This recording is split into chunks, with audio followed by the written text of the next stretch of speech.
शंकर तेरी जटा में। बोल शंकर भगवान की।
तीन तेज राशि कटबंध नाग फांसी।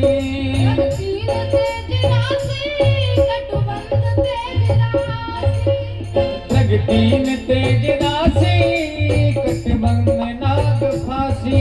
गिर जाए संग दासी। हाँ गिर जाए संग दासी। गिर जाए संग दासी। गिर जाए संग दासी। सब विश्व आधारा शंकर तेरी जटा में बहती है गंगाधारा शंकर तेरी जटा में।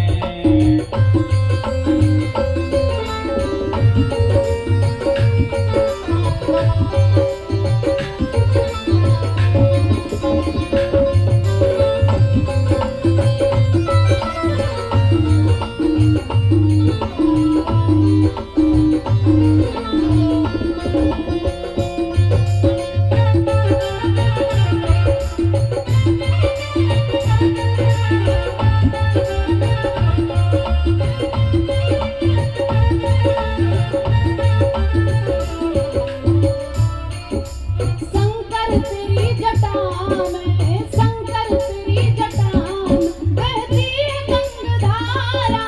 शंकर तेरी जटा में बहती है गंगाधारा।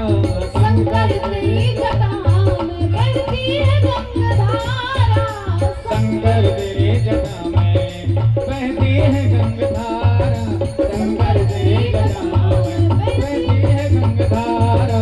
शंकर तेरी जटा में बहती है गंगाधारा। शंकर तेरी जटा में शंकर तेरी जटा में बहती है गंगाधारा। शंकर तेरी जटा में बहती है गंगाधारा। शंकर तेरी जटा में बहती है गंगाधारा। शंकर तेरी जटा में बहती है गंगाधारा। बहती है गंगाधारा। बहती है गंगाधारा।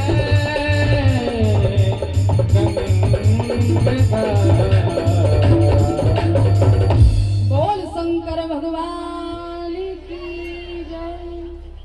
सारे देवता और ब्रह्मा जी मिलकर के भोले बाबा के पास आए हैं, लेकिन किसी की हिम्मत नहीं हो रही है कि भोले बाबा के सामने कुछ बोल जाए।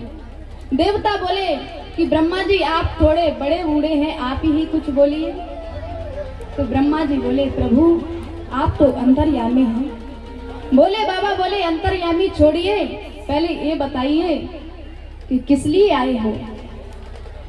ब्रह्मा जी बोले प्रभु हम तो यही चाहते हैं कि जो देवता अंग भंग है उनके अंग मिल जाए और दक्ष के यज्ञ को सफल करवा दीजिए। तो भोले बाबा बोले हमको क्या लाभ होगा। बोले जो यज्ञ का जो भाग बचेगा, अवशेष बचेगा, वो आपका होगा। भोले बाबा बोले कोई बात नहीं, और भोले बाबा यज्ञ को सफल करवाने के लिए आए थे। भोले बाबा वहां पर आए और भोले बाबा बोले कि भृगु ऋषि को दाढ़ी की क्या जरूरत है, इनके बकरे की दाढ़ी लग जाए। और भग देवता को नेत्रों की क्या जरूरत है, ये मित्र देवता के नेत्रों से यज्ञ को देखे। और पूषा देवता को दांतों की क्या जरूरत है, ये पिसा हुआ आटा खाएं। और दक्ष के तुरंत बकरे का सिर लग गया। तो दक्ष के बकरे का सिर लग गया तो तुरंत बोल उठा और भोले बाबा की स्तुति करने लगा। भोले बाबा ने देखा कि ससुर जी अभी तो गाली दे रहे थे और तुरंत स्तुति करने लगे। ससुर जी का तो भाव ही बदल गया। और भोले बाबा ने बड़े प्रेम से यज्ञ को सफल करवाया है। और जैसे ही यज्ञ में पूर्णाहुति गई है तो यज्ञ से साक्षात भगवान प्रकट हो गए। बोल भक्त वत्सल भगवान की जय, शंकर भगवान की जय, मामा श्याम महाराज की जय। जाए उत्तान पाद से सुनीति सुरचिस्तयो, सुरचि प्रेयसी पत्यो नेतरायत सुतो ध्रुवा। मनु महाराज के दो पुत्र हैं, एक तो उत्तानपाद और दूसरे प्रियव्रत। जो महाराज उत्तानपाद हैं उनकी दो रानियां हैं, सुरुचि और सुनीति। यदि सुरुचि और सुनीति में से सु को हटा दिया जाए तो बचेगा रुचि और नीति। जो व्यक्ति नीति के द्वारा चलता है, शास्त्रों के द्वारा चलता है, वो समाज का तारा होता है, समाज का ध्रुव बनता है। और जो व्यक्ति अपने मन मर्जी के हिसाब से चलता है, कभी भी नहा लिया, कभी भी धो लिया, कभी खा लिया, वो व्यक्ति इस संसार में उलझा हुआ रह जाता है। लेकिन शारीरिक दृष्टि से सुरुचि रानी ज्यादा सुंदर है। इसलिए उत्तानपाद महाराज अपनी छोटी रानी से ज्यादा प्रेम करते हैं। यहाँ तक कि उसके कहने पर अपनी ज्येष्ठ रानी सुनीति को भी घर से बाहर निकाल दिया। सुनीति अपने पुत्र ध्रुव जी के साथ में रहती है और सुरुचि का पुत्र है उत्तम।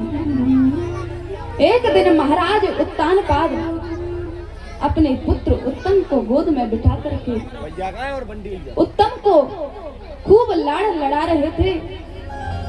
तभी ध्रुव जी महाराज वहां पर पहुंचे हैं और कह रहे हैं कि मेरे भी तो पिताजी है, मैं भी अपने पिताजी के गोद में बैठूंगा।